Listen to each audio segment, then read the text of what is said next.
Hello everyone. आज हम बात करने वाले हैं OPGW communication in power sub station.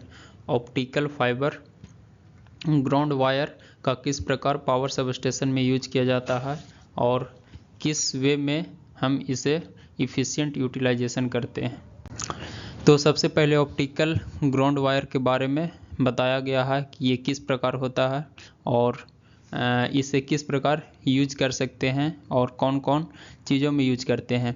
तो ऑप्टिकल ग्राउंड वायर का मतलब ही है कि ये ग्राउंड वायर के रूप में काम करेगा और optical that means optical light, एक तरह से इसमें एक लाइट पास होता है, ऑप्टिक्स पास होता है, उसी के थ्रू कम्युनिकेशन होता है जो डिजिटल फॉर्म में SDH इक्विपमेंट रहता है जो FODV बॉक्स में रहता है, उसमें यही डिजिटल फॉर्म में कन्वर्ट होता है, फिर वहाँ से इलेक्ट्रिकल सिग्नल में ये कन्वर्ट होता है। तो इसका इलेक्ट्रिकल फंक्शनलिटी जो है वो जो बाहर में ये एल्युमिनियम क्लैड लगे हुए रहते हैं, जैसा कि ये दिखाया गया है, ये बाहर में एल्युमिनियम क्लैड जो लगे हुए हैं ये इलेक्ट्रिकल फंक्शन के काम में आता है जो ग्राउंडिंग और लाइटनिंग प्रोटेक्शन में काम करता है।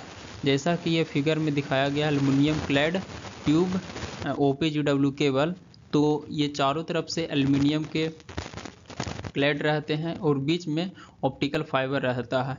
जनरली 24 फाइबर का कोर रहता है या फिर हम इसे 48 और 96 फाइबर के कोर का भी यूज करते हैं। तो जैसा कि दिखाया गया है ये बीच में स्ट्रेंथनिंग देने के लिए स्टेनलेस स्टील का भी हम यूज करते हैं और बाहर से एल्युमिनियम क्लैड का यूज करते हैं। सेंटर में स्टेनलेस स्टील दिया हुआ रहता है ताकि स्ट्रेंथनिंग बना रहे और फिर उसके अंदर ये ऑप्टिकल जो फाइबर है वो पास किया जाता है ताकि ऑप्टिकल फाइबर को नुकसान ना पहुंचे, क्योंकि वो बहुत ही सेंसिटिव होता है, नाजुक होता है। तो कम्युनिकेशन पर्पस के लिए इसका यूज किया जाता है ऑप्टिकल फाइबर को, और जो बाहर में जो एल्युमिनियम क्लैड लगे रहते हैं वो ग्राउंडिंग और लाइटनिंग प्रोटेक्शन के लिए उसका यूज किया जाता है। तो communication purpose that means real time data को एक्सेस करने में इसका यूज किया जाता है और ही इसका कंट्रोलिंग में भी यूज किया जाता है। जैसा कि ये स्लाइड में दिखाया गया है कि ग्राउंडिंग एंड प्रोटेक्शन में इसका यूज होता है। Grounding that means lightning shielding, lightning shielding that means lightning strike जब भी खराब वेदर में पड़ता है तो प्रोटेक्टिंग इक्विपमेंट की तरह यूज किया जाता है। और फॉल्ट करंट पाथ ये प्रोवाइड करता है, लो रेजिस्टेंस पाथ प्रोवाइड करता है। ये प्रत्येक टावर के पास में ये अर्थ से जुड़ा हुआ रहता है ताकि वो सिस्टम के डिस्टरबेंस में न जाए। जो भी हमारा high voltage line 132 kV 220 kV में वो हाई वोल्टेज लाइन सर्ज के रूप में ना जाए, जिसके कारण सिस्टम इक्विपमेंट डैमेज ना हो और वो डायरेक्टली अर्थ प्रोवाइड कर देता है। इसलिए इसे सबसे ऊपर लगाया जाता है, तीनों फेज के ऊपर ये सबसे जो हमारा सबसे टॉप पॉइंट होता है वहाँ पे लगाया जाता है। टेलीकम्युनिकेशन बैकबोन के लिए इसका यूज किया जाता है। सिक्योर कम्युनिकेशन दैट मीन्स इसमें बहुत हाई बैंडविड्थ रहता है। हाई बैंडविड्थ कहें तो इसका noise ratio, signal to noise ratio बहुत ही कम रहता है, जिसके कारण ये एक्यूरेट जो डेटा है वो रिसीवर टू ट्रांसमीटर पहुंचाने का काम करता है, ट्रांसमीटर टू रिसीवर। और ये EMI इम्यूनिटी की तरह भी इसका काम करता है, दैट मीन्स इलेक्ट्रोमैग्नेटिक इंटरफेरेंस। क्योंकि पावर लाइन में ज़्यादातर पहले PLCC का यूज होता था, पावर लाइन कैरियर कम्युनिकेशन, जिसमें हाई वोल्टेज जो वायर है उसी के थ्रू जो भी डेटा रहता था उसको ट्रांसमिट किया जाता था। उसमें सबसे बड़ा डिसएडवांटेज इलेक्ट्रोमैग्नेटिक इंटरफेरेंस का ही रहता था, लेकिन इसमें ये EMI इम्यूनिटी होता है, दैट मीन्स इलेक्ट्रोमैग्नेटिक इंटरफेरेंस नहीं होता है जो पावर लाइन के कारण होता था। अब जो आगे दिखाया गया है कि किस प्रकार इसका यूज किया जाता है, किस प्रकार इसका आर्किटेक्चर होता है, तो जैसा कि दिखाया गया है कि ये जो हमारा कम्युनिकेशन प्रोसेस प्रोसेसर लगा हुआ है, और ये वाला 2 रिमोट रिले, ये कोई भी रिले से ये आ रहा है। ये जितने भी हैं ये लाइन, ये सारे ऑप्टिकल फाइबर से जुड़े हुए हैं। तो जो भी रिले हैं सारे रिले एक आपस में भी जुड़ सकते हैं, और ये सभी रिले एक कम्युनिकेशन प्रोसेसर को जाते हैं, और ये जो कम्युनिकेशन प्रोसेसर है ये SCADA को जाता है। ओके, और यहाँ जो रिले है वो रिमोट इनपुट आउटपुट मॉड्यूल से जुड़े हुए हैं, और RTD that means remote transmitter receiver detector module से ही जुड़े हुए हैं। दैट मीन्स इसे हम सिंपल शब्दों में समझें तो जैसे में हमारा 25 किलोमीटर के बीच में कोई 2 सब स्टेशन है, तो एक सब स्टेशन से दूसरे सब स्टेशन में डेटा पहुंचाने के लिए एक ऑप्टिकल फाइबर का यूज करेंगे, जो रिमोट रिले से फिर हमारे यहाँ पे आएगा, और फिर ये जो रिले है ये रिले कम्युनिकेशन प्रोसेसर में जाएगा।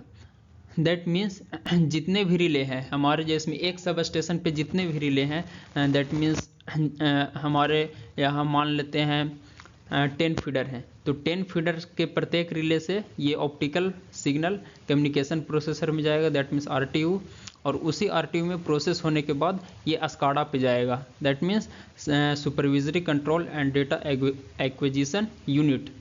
तो ये सुपरविजरी कंट्रोल में यहाँ से कंट्रोलिंग करने के काम में भी आएगा, और जो भी रिले में डेटा है actual real time current end voltage वो यहाँ पे शो भी होगा। तो इस प्रकार ये वर्क करता है। जैसा कि इसमें दिखाया गया है कि OPGW केबल जो है वो पूरे पावर लाइन कैरियर कम्युनिकेशन में लगा हुआ रहता है, और जो ऑप्टिकल लाइन टर्मिनेटिंग इक्विपमेंट है वो प्रत्येक सब स्टेशन पर लगा हुआ रहता है, और इसमें जो भी ऑप्टिकल लाइन पूरे अलोंग द लाइन बिछी हुई है वो लास्ट में वो ऑप्टिक स्लाइस होता है, दैट मीन्स ज्वाइंट किया जाता है, क्योंकि पूरी हम जो अर्थ वायर है ग्राउंड वायर वो पूरे सब स्टेशन के अंदर तक नहीं ले जा सकते हैं, वहाँ पे ज्वाइंट बॉक्स लगाना पड़ेगा, फिर उसके बाद अप्रोच केबल सब स्टेशन के अंदर जाएगा, फिर मल्टीप्लेक्सर एंड रूटर लगा हुआ रहता है जिसे हम SDH भी कहते हैं, और उसी के थ्रू हम इलेक्ट्रिकल सिग्नल को ऑप्टिकल सिग्नल में कन्वर्ट करके फिर दूसरे सब स्टेशन को, और इसी प्रकार SLD that means state load dispatch centre को भेजा जाता है। और इसका एप्लीकेशन कहाँ कहाँ है, तो एप्लीकेशन सिंपल वे में हम कहें तो प्रोटेक्शन में, कंट्रोलिंग में और मॉनिटरिंग में। प्रोटेक्शन कहें तो जो पहले समय में PLC यूज किया जाता था, पावर लाइन कैरियर कम्युनिकेशन, तो उसमें प्रोटेक्शन का यूज किया जाता था, that mean transmitter to receiver and receiver to transmitter, अगर डिफरेंशियल रिले के रूप में यूज किया जाता था।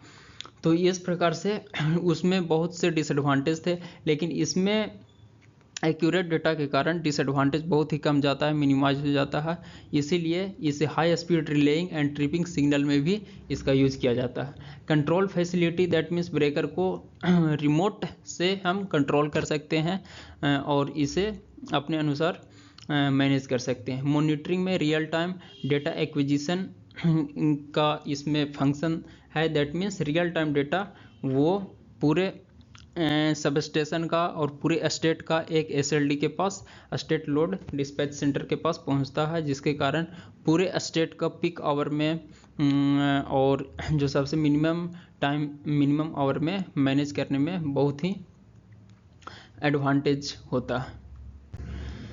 ये सारे क्रिटिकल कम्युनिकेशन का एप्लीकेशन दिया हुआ है कि SCADA में किस प्रकार यूज किया जाता है, that means real time monitoring में और रिमोट कंट्रोल में, सिस्टम ऑप्टिमाइजेशन में, teleprotection that means fast tripping that means POTT that means permissive over trip, ये एक स्कीम होता है, इसमें फास्ट फॉल्ट आइसोलेट होता है।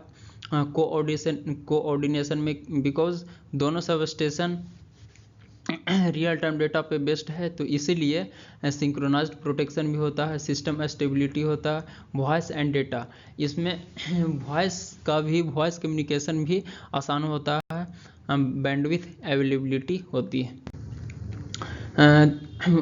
OPGW का हम लोग क्यों यूज करते हैं, क्योंकि इसमें कॉस्ट इफेक्टिवनेस होता है। कॉस्ट इफेक्टिवनेस कहें तो जैसे में इसमें हम डेटा को कम्युनिकेट करने के लिए, कंट्रोलिंग करने के लिए, मॉनिटरिंग करने के लिए अलग से कोई केबल और किसी भी प्रकार की ज़रूरत नहीं रहती है, तो इसीलिए वो हमारा कॉस्ट बच जाता है और सिस्टम कम्प्लेक्सिटी भी कम जाती है। हायर बैंडविड्थ का यूज किया जाता है जो ग्रिड मॉनिटरिंग के लिए हमें बेहतर बनाता है। सिक्योरिटी एंड रिलायबिलिटी, ये बहुत ही सिक्योर है बिकॉज सबसे ये टॉप पे है, तो वहाँ पहुँचने में भी अगर कोई भी थ्रेट्स है चाहे थेफ्ट का या किसी प्रकार का, तो वो बहुत ही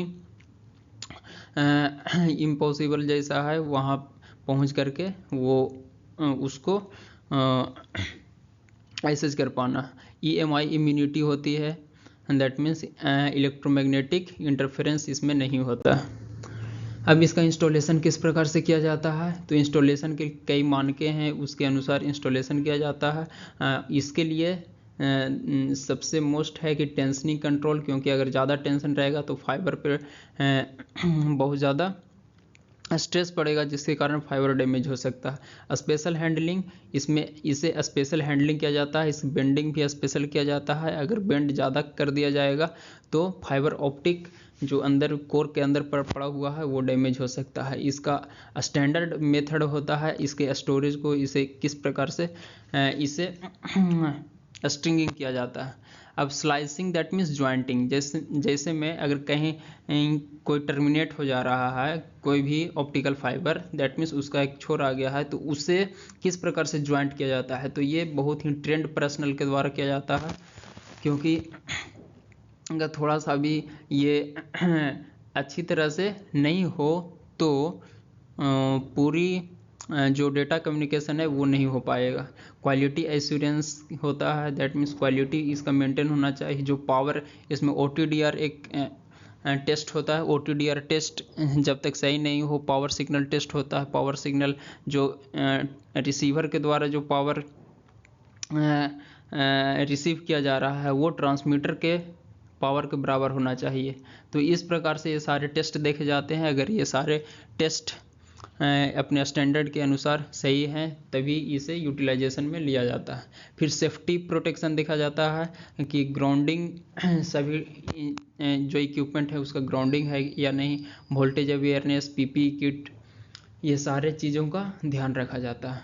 तो आज के जो ऑप्टिकल फाइबर ग्राउंड वायर है इसमें जो भी ये सारे चीज़ हैं, तो इसमें हम ये देखे हैं कि ऑप्टिकल फाइबर क्या होता है, किस प्रकार से ये वर्क करता है। आगे आने वाली वीडियो में और कुछ नए चीज़ देखेंगे। धन्यवाद।